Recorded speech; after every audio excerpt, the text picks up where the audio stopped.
Boa noite, galera. Graça e paz, amém? Como o Israel falou, eu estou com um pouco de alergia. Esse tempo seco é complicado, né, gente? Mas vamos lá.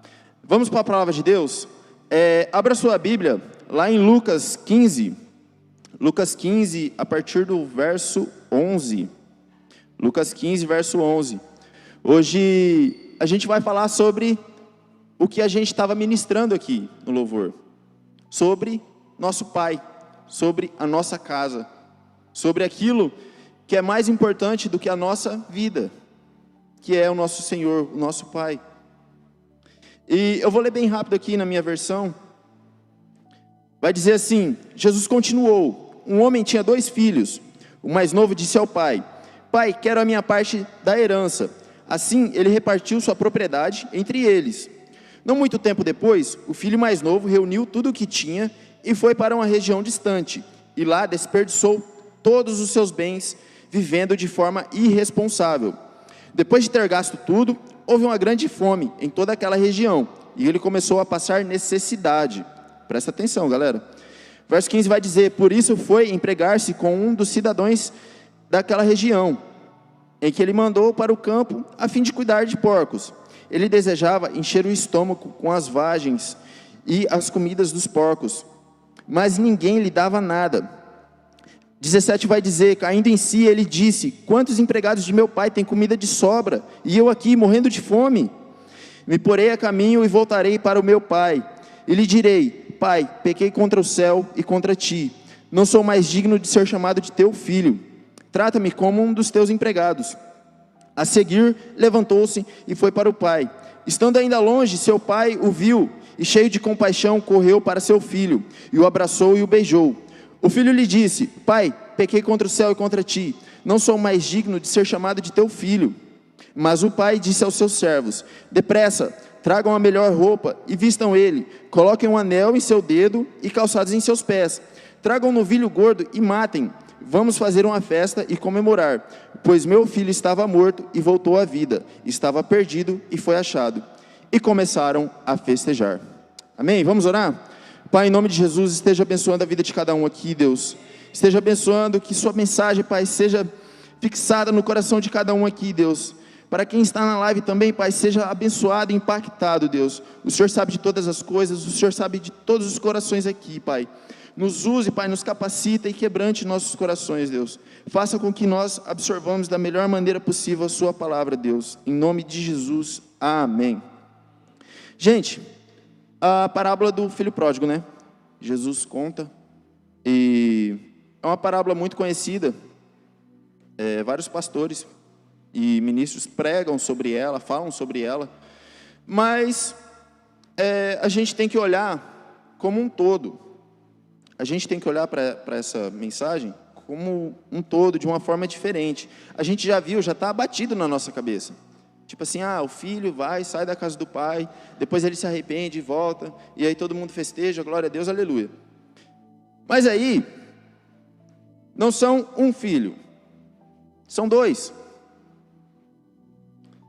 Note que a Bíblia deixa muito claro que não são empregados, não são pastores, não são músicos, são 2 filhos. E vamos começar pelo primeiro. O primeiro, ele queria viver a vida dele. E naquela época, você só podia ter a herança do seu pai quando seu pai morresse. E aí ele chegou no pai dele e falou: pai, você não morre, cara, dá a herança aí logo para eu viver minha vida, fazer o que eu quero, da forma que eu bem entendo. E aí o pai dele, né, cheio de compaixão, pegou e falou: não, já que você está me pedindo, então, vou te dar a sua parte, você vai, faz o que você bem entende, né? Mas saiba que eu estou aqui. E aí ele fugiu dos caminhos do Senhor, do pai dele no caso, e ele viveu de forma irresponsável, a Bíblia vai dizer. E aí ele chega no fundo do poço para cuidar de porcos. Naquela época, os porcos eram vistos como animais malditos, animais que não abençoavam os proprietários que tinham. Então era um animal assim excluído. E você ser cuidador de porcos era mais excluído ainda. E aí, ele vai cuidar dos porcos. Ele perde toda a sua herança, perde tudo. Ele vive de forma irresponsável, ele vai gastando como se não tivesse amanhã. E o amanhã chega. O amanhã chega e ele percebe que ele está no fundo do poço com os porcos. E aí ele fala, cara, olha a minha cabeça, eu estou desejando comer comida de porco. O que está acontecendo comigo? E aí eu pergunto para você, cara, ele fugiu dos caminhos do pai dele. E ele acreditava no pai dele, mas só que ele estava vivendo como que se o pai dele tivesse morrido.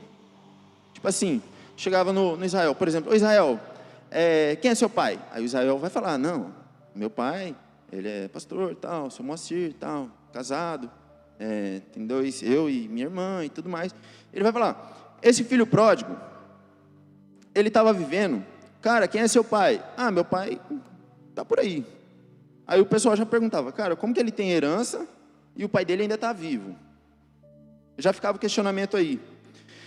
E eu trago para vocês que da forma com que ele viveu, é como muitas pessoas estão vivendo hoje.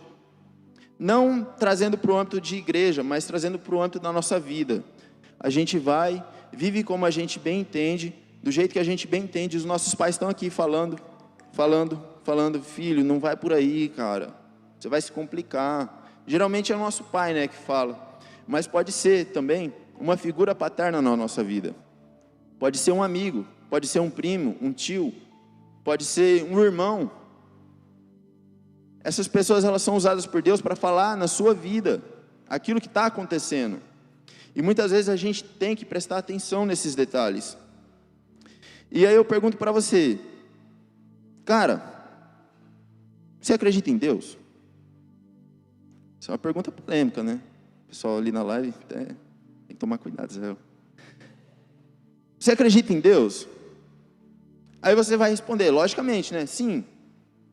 Mas por que você vive como se ele não existisse? Por que você vive como se ele só estivesse aqui na hora do louvor ou na hora da mensagem?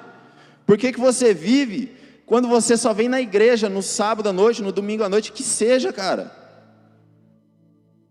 Por que você vive dessa forma? Quando você está lá, fora daqui, fazendo as coisas que você faz, que você sabe que você faz, e você não se pergunta, cara, será que Deus está orgulhoso de mim? De eu estar fazendo isso? E aí, a história do filho pródigo, desse filho, o primeiro, é igual um cupim na madeira, que é igual o pecado na nossa vida. Vou colocar um exemplo, uma casa de madeira. O cupim, ele vai lá, tal, e ele vai começando pela janela, Israel. Ele vai começando. Aí, Wesley, quando você menos vê, ele já foi para o quarto. Aí o cupim está ali, trabalhando, cara, está trabalhando. Sem parar. E você está deixando de lado, falando assim, cara, é só um cupim. Minha casa é de madeira, mas tudo bem, é só um cupim. E aí aquele cupim vai te consumindo a sua casa, consumindo. Quando você menos espera, a sua casa desaba. O pecado é assim na nossa vida. Se a gente não trata ele no começo, se a gente não se arrepende, se a gente não presta atenção, cara, eu estou fazendo isso, eu tenho que parar. O cupim, ele vai consumindo, e aí a casa cai. Vocês já viram o preço de uma casa hoje em dia? É muito caro. E aí, por outro lado, sempre quando eu paro para refletir nessa história, eu penso no pai, cara. Imagina o coração de um pai que deu tudo para o filho, deu amor, deu carinho, deu instruções, ensinou o filho, sei lá, a colocar uma lâmpada. E o filho pega e fala assim, cara, eu queria que você morresse, me dá o que é meu e tchau. E aí mesmo assim o pai fica, cara, tomara que ele volte. Eu fico imaginando o pai todo dia, cara, indo lá no caminho, vendo, cara, será que meu filho vai voltar hoje? Será que meu filho vai voltar hoje? Será que ele vai cair em si, vai se arrepender e vai voltar hoje? Quantas vezes a gente, vou dar um exemplo, a gente quando é criança, ou aqui quem tem filho, você está no mercado, E aí você se perde da sua mãe ou do seu filho. Cara, bate um desespero. Bate um desespero que você fica, meu Deus, e agora? Isso criança, né, gente? E aí quando o pai encontra o filho, dá aquele alívio. Nossa, que bom que nada aconteceu. E aí, eu até escrevi aqui. Ele caiu no fundo do poço. Cada um gasta a sua herança de forma diferente. Preste muita atenção. Se você está nesse caminho, a ponto do fundo do poço, a ponto de deixar o pecado consumir sua casa, tome uma atitude hoje. Não fica mais esperando, não. Você vai se dar mal. E isso é verdade, porque, cara, seu pai está falando, sua mãe está falando, o pastor está falando, o amigo da igreja está falando, o amigo do mundo está falando. Às vezes a própria pessoa que não acredita em Deus ainda, ela fala para você que você está errado. E você custa teimar, fala assim, não cara, eu estou certo. Do jeito que eu estou vivendo, eu estou certo. A gente tem que decidir mudar o nosso coração. A gente precisa parar de se justificar toda hora. Ah, mas eu faço isso porque... fulano faz também, então vou fazer aqui. Eu faço isso porque... não tem ninguém vendo, só eu. Então tá de boa. Não está de boa, cara. Deus está ali do seu lado. Deus é onipresente. E aí, o primeiro filho cai em si. E ele fala, cara, eu tenho uma casa, eu tenho um pai que me ama, um pai que sempre me deu tudo. Eu vou pedir perdão para ele. E, cara, eu vou falar para ele, eu pequei contra o Senhor, pequei contra ti, mas deixa que eu fique pelo menos como seu servo. Não precisa mais me deixar como filho, me deixa como, cara, um trabalhador aí. E aí, eu queria que projetasse aí Tiago 4, verso 6.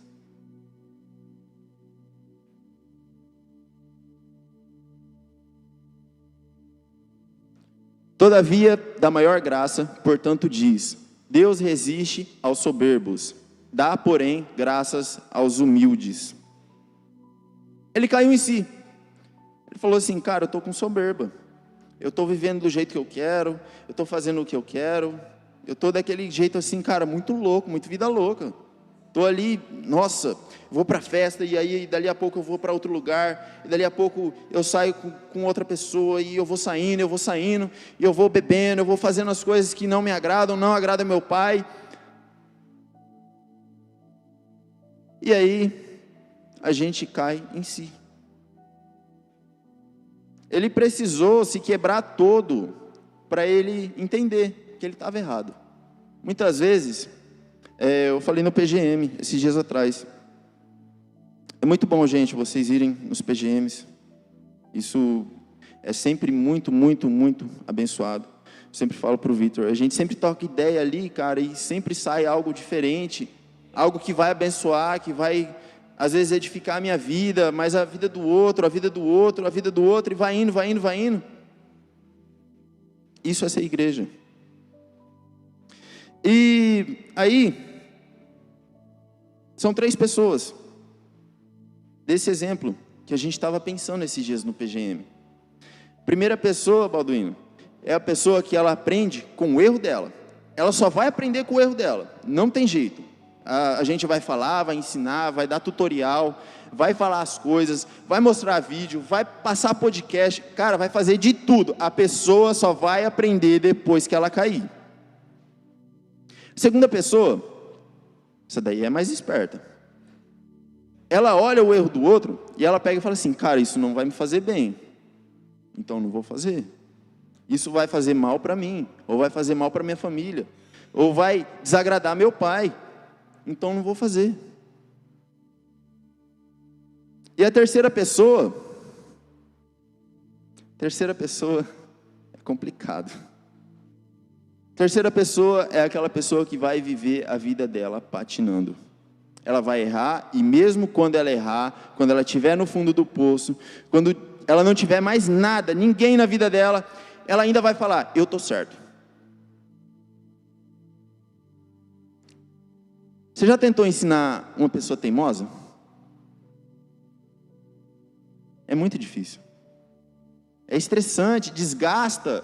A sua mente, cara, fica, nossa. E você fica ali tentando, e a pessoa é teimosa, ela acha que está certa.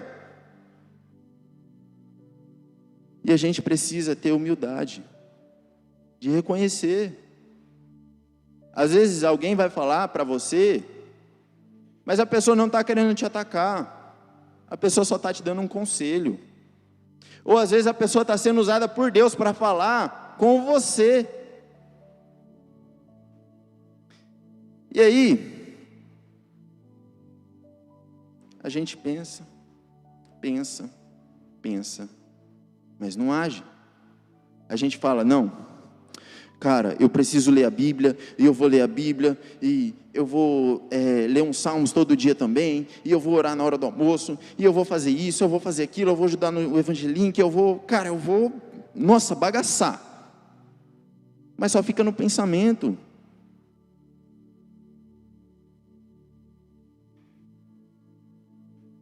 Só fica no pensamento. A gente fica ali, cara, eu vou fazer, amanhã eu vou fazer. Amanhã eu vou pregar para aquele meu vizinho. Amanhã eu vou falar de Deus para aquele meu amigo que está lá no trabalho, passando por dificuldade, que está quebrado, que está na pior, que está com depressão. Eu vou ignorar completamente, não vou ajudar ele. Porque é isso que Deus fala. Não, não é isso que Deus fala. Deus fala que você tem que amar ao próximo como a si mesmo. Você tem que respeitar, cuidar e sempre orar pelas pessoas. Se for preciso, tenha atitudes. Se for preciso falar, fale. Mas se não também, cara, ora de longe. Pede para Deus, Deus, me dá uma oportunidade. Na hora que for para ser, vai ser. Mas não para por aí. Muitos pregadores falam do filho pródigo, e eles sempre param nessa parte, que você tem que se arrepender, e que você tem que voltar para Deus. Tudo bem. Mas o segundo filho, Pedro, o que você me fala?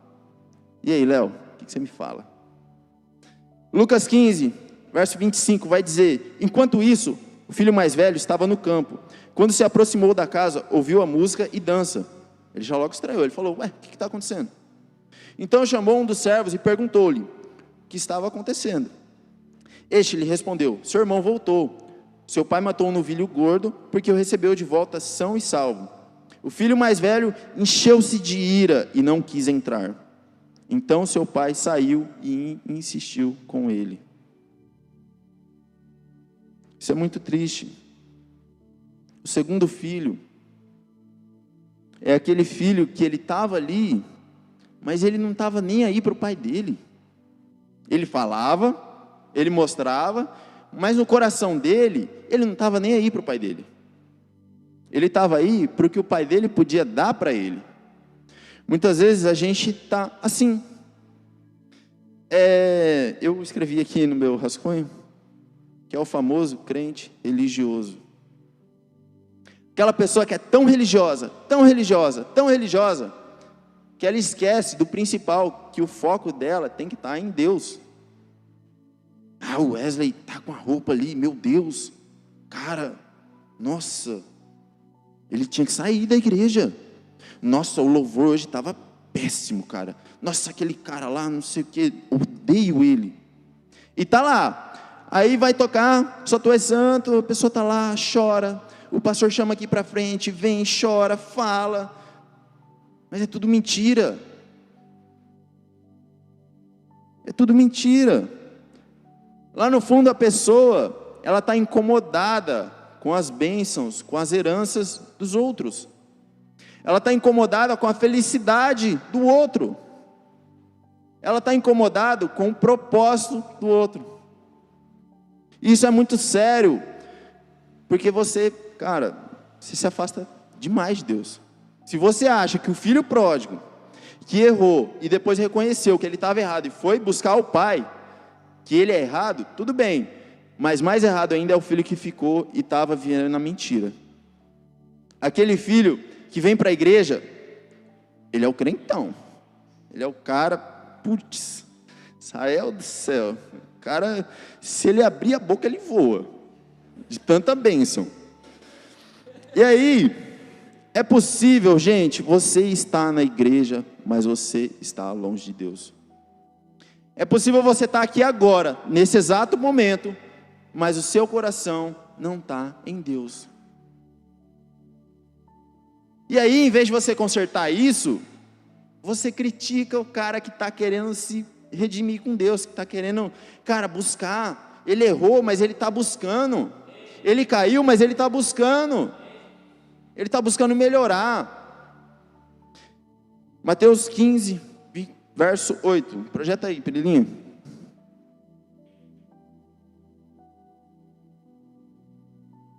Este povo honra-me com os lábios, o seu coração, porém, está longe de mim. Isso daqui é muito sério, porque a gente está cantando Furioso Oceano, só que a gente está, nossa, meu Deus, adorando, louvando, cantando, chorando, fazendo ali, falando em línguas, tal, mas só que, porém, está longe de mim. Seu louvor nunca chegará a Deus. Pode até chegar, cara, mas só que Ele sabe do seu coração. Ele sabe que você está ali querendo a herança dele, querendo o que Ele pode te dar, não o que você vai dar para Ele, o que você vai servir Ele, o quanto você vai respeitar os ensinamentos dele. PGM? Ah, que isso, cara? Evangelink?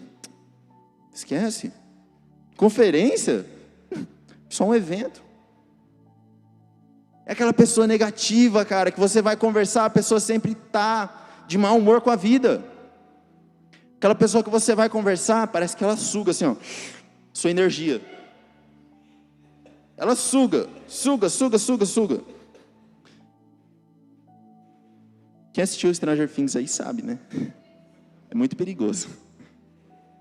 Gente, mas para encerrar, a gente tem que estar com os nossos olhos bem abertos. Os nossos olhos do coração. Será que eu estou aqui hoje na igreja e meu coração está em Deus? Ou melhor, às vezes a gente fala, né, do filho pródigo, tal, voltou. E a gente sempre fala, né, nossa, ele voltou para a igreja. Maravilha. Sim, maravilha. Mas e o relacionamento dele?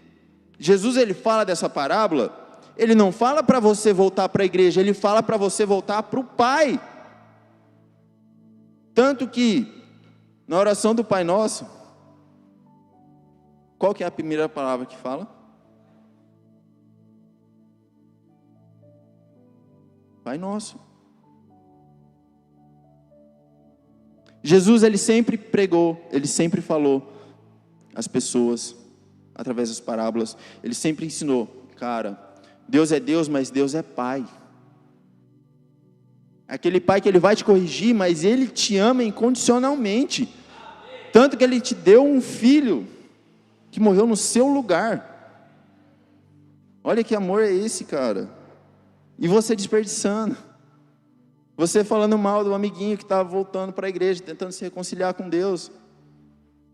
Você está focado em coisas negativas, coisas que não vão te levar para lugar nenhum. E isso reflete na nossa vida, no nosso relacionamento, no nosso trabalho, na nossa vida com Deus, reflete em tudo. Aí lembra lá no começo do cupim, que é o pecado. Ele começa ali bem pequenininho, mas ele é pouco, cara, ele tomou você inteiro. Ele tomou você inteiro e aí, meu amigo, só um milagre de Deus mesmo. Mas, como diria o Tales, aleluia, porque Deus sempre nos aceita de volta.